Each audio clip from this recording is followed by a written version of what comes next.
दोस्तों, जमीन का धर्म बदलने के लिए एक सीक्रेट फॉर्मूला है जो 90% लोग नहीं जानते। ये कोई तंत्र मंत्र नहीं, बल्कि कानून का एक आसान रास्ता है।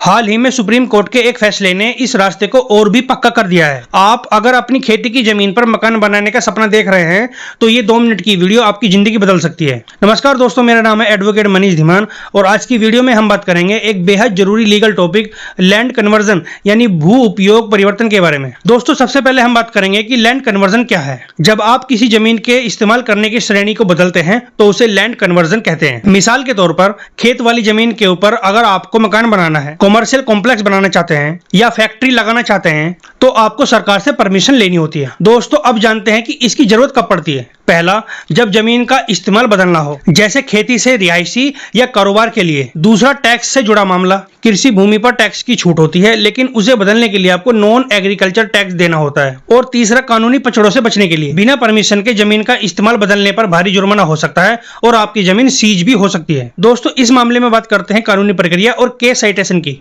ये प्रक्रिया राज्य के हिसाब से अलग अलग होती है। आमतौर पर आपको जिला कलेक्टर या राजस्व विभाग में अर्जी देनी होती है।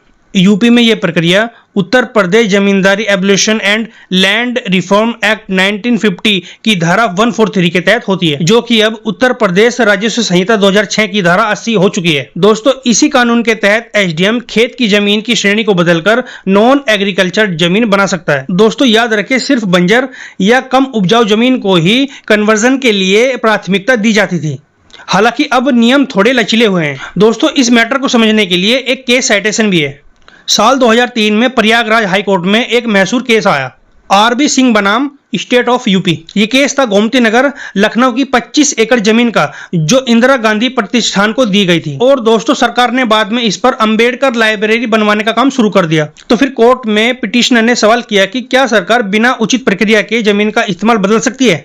तो फिर कोर्ट ने इस केस में यह साफ किया कि जमीन के इस्तेमाल का स्वरूप बदलते समय सरकार को भी नियमों का पालन करना होता है। ये केस दिखाता है कि यदि आम जनता के लिए धारा 143 या धारा 80 जरूरी है, तो सरकार के लिए भी मास्टर प्लान और जोनल डेवलपमेंट प्लान का पालन करना भी जरूरी है। दोस्तों, इस मामले से संबंधित नया अपडेट और प्रक्रिया को समझते हैं। अच्छी खबर यह है कि 2005 में यूपी सरकार ने यह प्रक्रिया और भी आसान कर दी है। अब गाजियाबाद डेवलपमेंट अथॉरिटी जैसी संस्थाओं को खुद ये राइट मिल गया है कि वो सीएम अर्बन एक्सपेंशन के तहत जमीन का इस्तेमाल बदल सके, क्योंकि पहले इसमें बहुत ज्यादा वक्त लगता था। दोस्तों, जमीन खरीदते समय कुछ अहम बातें और सलाह है जो आपके काम आने वाली है। हमेशा जांच करें कि जमीन किस कैटेगरी में है, कृषि, रिहायशी या फिर कमर्शियल। बिना लैंड कन्वर्जन सर्टिफिकेट के बिना कभी भी खेती की जमीन पर निर्माण शुरू ना करें। दोस्तों, इन सारी प्रक्रियाओं में समय लग सकता है, लेकिन इसे पूरा करना आपके निवेश को सुरक्षित करता है। Land conversion